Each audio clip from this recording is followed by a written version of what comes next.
Comment bien choisir ton business en ligne?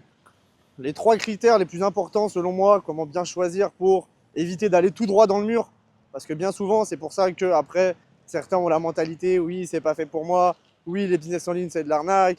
Déjà, il faut éviter de foncer dans le mur tout droit.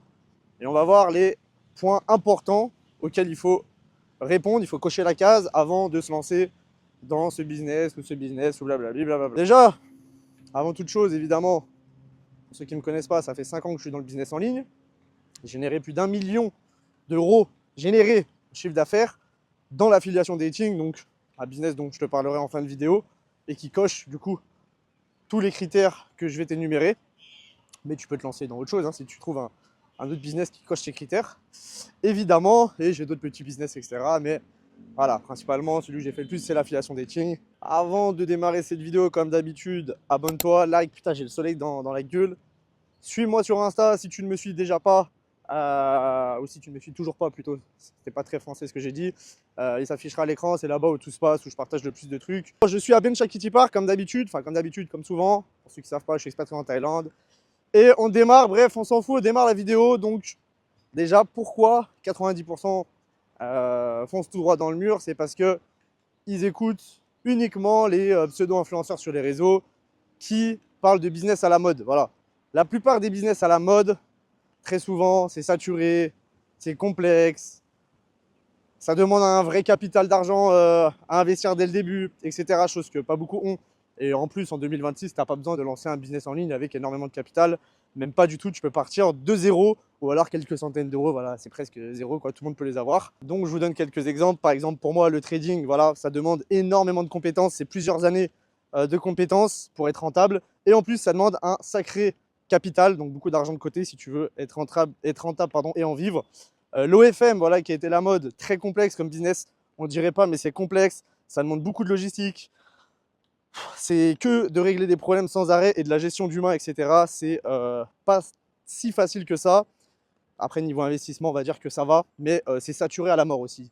Concurrence, max, il n'y a que ça, tout le monde fait ça, c'est mort. Dropshipping, un peu pareil, ça demande un bon capital quand même si les pros dropshipping vous diront que non, si, ça demande du capital, et pas qu'un peu. Ça demande quand même des compétences, ça demande beaucoup de logistique, c'est beaucoup de tous les jours, vous êtes en train de résoudre des problèmes, et ça c'est horrible, ça rend vite fou, c'est pas un truc qui est passionnant du tout, et pas du tout passif, quoi, entre guillemets, même s'il n'y a aucun business qui est passif, mais vous avez compris, il y a des business qui sont un peu plus passifs que d'autres, ou un peu plus automatisables. Premier critère pour moi que je regarde tout le temps, c'est est-ce que c'est simple à lancer et à mettre en place, et est-ce que ça demande d'être entouré de 60 personnes, ou alors vous pouvez facilement le mettre vous tout seul en place dès le début et le faire démarrer assez rapidement sans que ça prenne 1 an par exemple à préparer, sans qu'il y ait besoin de Pierre, Paul, Jacques, etc.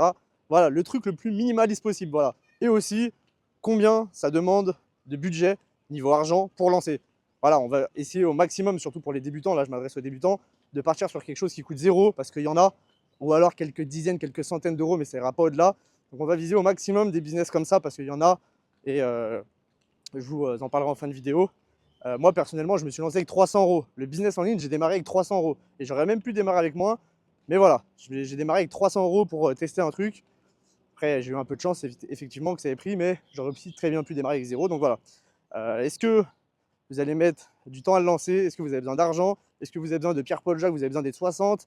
Vous allez devoir demander à plein de gens, etc. pour faire ci, faire ça? Ou alors est-ce que vous pouvez lancer tout seul et assez rapidement pour faire des tests? Voilà. Pour voir déjà où est-ce que vous mettez les pieds. Et là, il y en a plein qui vont se dire ah bah oui, bah c'est logique et tout, mais déjà non, il n'y a pas tout le monde qui pense à ça. Mais surtout, il faut vraiment le faire. Il faut prendre un papier ou ton ordi, se poser, marquer tous les points et se renseigner pour de vrai. C'est pas juste se renseigner 2 minutes et écouter le premier mec que vous avez vu au PMU qui vous a dit que voilà, vous pouvez lancer ça en 3 clics, etc. Il faut vraiment faire une vraie étude de marché. Et donc, est-ce qu'il y a besoin de Pierre, Paul, Jacques ou est-ce que je peux lancer tout seul? Derrière tout ça, ça veut dire un peu est-ce qu'il y a besoin d'énormes compétences ou est-ce qu'il n'y a pas trop besoin de compétences avec ce que vous trouvez sur Internet et ce que vous savez faire? Est-ce que vous pouvez lancer assez facilement, entre guillemets, rapidement? Voilà, le but, c'est de ne pas dépendre de je ne sais combien de personnes et de ne pas avoir à se former pendant 2 ans. Parce que voilà, on n'a pas le temps. On sait qu'il y a des trucs qui peuvent faire de l'argent rapidement, entre guillemets, même si c'est jamais rapide et facile, entre guillemets, mais il y en a qui sont plus rapides et plus faciles que d'autres.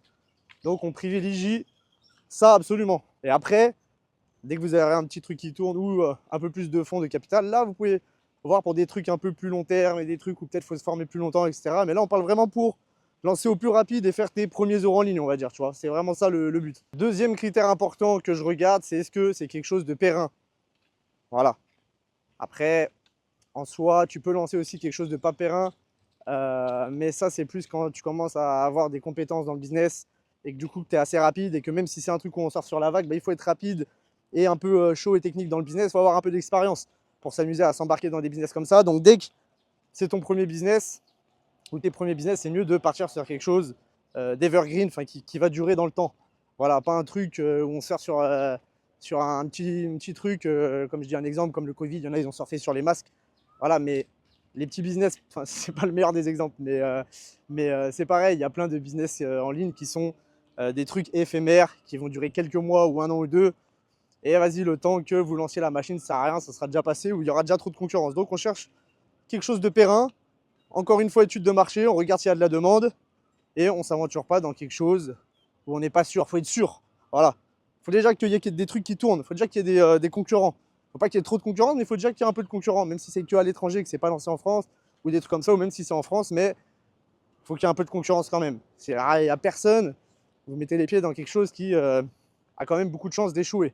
Donc voilà, on va pas réinventer la roue. Et dernier critère très important aussi, est-ce que c'est automatisable ou délégable et que tu peux t'évaporer de tout ça et que ça continue à tourner. Voilà, c'est un peu ça le but, que soit ça soit bien automatisable ou carrément délégable totalement à 100%. Est-ce qu'il y a besoin de toi encore pour que ça tourne? S'il y a encore besoin de toi, alors est-ce que tu peux quand même l'automatiser au maximum? Voilà, si c'est quelque chose où tu échanges ton temps contre de l'argent, j'évite. Et ça dépend après dans quel état d'esprit tu es. Est-ce que tu veux aussi lancer d'autres trucs à côté? Est-ce que tu veux juste faire un petit peu d'argent ou est-ce que tu veux en faire beaucoup? Mais le mieux, c'est quand même de partir sur des business où tu n'échanges pas trop ton temps contre de l'argent. Par exemple, je m'explique parce que ça m'a plutôt rien à dire. Par exemple, le coaching ou tout ce qui est freelance ou coaching, bah, vous échangez quand même vachement votre temps contre de l'argent. Alors que si vous partez sur des business d'affiliation comme je fais, ou même tout ce qui est OFM, dropshipping, bah, vous échangez pas spécialement votre temps. Vous n'êtes pas bridé, vous pouvez scaler. Voilà, c'est ça que je cherchais comme mot. Vous pouvez scaler, vous pouvez aller chercher des gros montants, il n'y a pas de limite si vous préférez. Alors qu'avec le coaching ou le freelancing, quand vous vendez vos services, bah, c'est plus difficile de scaler, même si après, oui, vous pouvez déléguer, etc. Mais bon, si les gens achètent pour vous, vraiment pour vous, bah, ça va être difficile de vous décupler, enfin, de vous dupliquer, pardon. Décupler, dupliquer, bref, c'est pareil, on s'en fout. Donc, si je pouvais vous conseiller un business model qui coche toutes ces cases, c'est l'affiliation. Alors moi, je suis dans l'affiliation dating. Il existe des centaines d'affiliations différentes, mais celle qui coche vraiment toutes les cases et qui est le plus friendly et le plus simple à lancer pour un débutant qui n'a jamais fait de business, qui n'a pas beaucoup de capital, qui veut un truc qui est scalable, il n'y a pas de limite, vous pouvez aller chercher des chiffres énormes. Et en plus de ça, vous n'avez pas besoin d'un capital de départ, c'est l'affiliation. Voilà, tout simplement. Et en plus, c'est quelque chose que vous allez pouvoir automatiser, déléguer. Vous n'avez pas besoin de compétences énormissimes. Tout le monde peut se lancer dans l'affiliation. Il n'y a pas de compétences techniques ou spécifiques à avoir. Vous n'avez absolument pas besoin d'avoir une équipe de 60 personnes. Bref, ça coche vraiment toutes les cases. C'est périn aussi parce qu'il existe des centaines d'affiliations. Vous avez toutes les niches. Donc forcément, c'est périn. Moi, je suis dans le dating. Personnellement, je suis dans le dating. C'est très périn. C'est quelque chose qui existe depuis la nuit des temps modernes et qui existera à vie. Et plus les années passent, plus c'est lucratif. Donc voilà, si je pouvais vous conseiller affiliation, et si vous ne savez pas quelle affiliation lancer, ben, affiliation dating, je vous recommande. Et d'ailleurs, vous avez une vidéo qui explique mon business et la méthode que j'utilise depuis bientôt 5 ans, depuis 2021. Donc je ne sais pas à quelle heure vous regarderez cette vidéo, à quelle heure, je ne sais pas à quelle année vous regarderez cette vidéo. Mais voilà, vous avez tout qui est en description, une petite vidéo qui explique tout. Qui sait, peut-être que c'est le début de quelque chose, on ne sait jamais. Vous pouvez essayer de vous-même, il y a tout qui est expliqué dans la vidéo. Et voilà, je crois avoir fait le tour. C'est tout. J'en ai fini pour cette vidéo. On se dit à dimanche prochain.